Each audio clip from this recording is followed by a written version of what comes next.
Saudi আরবের আকাশে দেখা মেলেনি পবিত্র শাওয়াল মাসের চাঁদ, ফলে দেশটিতে এবছর পবিত্র রমজান মাস 30 দিনে পূর্ণ হচ্ছে।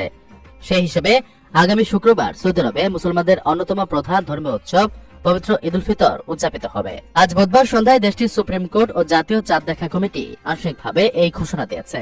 সংবাদ মাধ্যমগুলো জানিয়েছে, বুধবার সূর্যাস্তের পর সৌদি আরবের তুমাইর ও সুদাইরমান মন্দির থেকে চাঁদ দেখার চেষ্টা করেন জ্যেষ্ঠ জ্যোতির্বিজ্ঞানী ও সংশ্লিষ্ট কমিটির সদস্যরা, কিন্তু দেশের কোথাও পবিত্র হিলাল বা নতুন চাঁদের দেখা পাওয়া যায়নি। তাই নিয়ম অনুযায়ী 29 রমজানে চাঁদ দেখা যাওয়ায় বৃহস্পতিবার হবে রমজান মাসের শেষ দিন।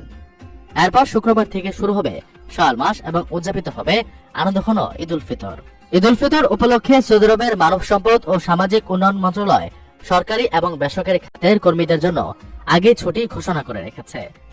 চাঁদ না দেখার এই ঘোষণার মধ্য দিয়ে দেশটিতে অবস্থানরত নাগরিক এবং লাখো প্রবাসী বাংলাদেশিদের মাঝে এখন ঈদের চূড়ান্ত প্রস্তুতি শুরু হয়েছে।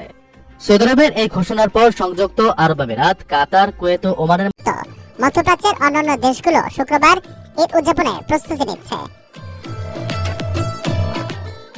কারণ ভৌগোলিক ও ধর্মীয় কারণে এসব দেশ সাধারণত সৌদি আরবের সাথে একযোগে ঈদ উদযাপন করে থাকে।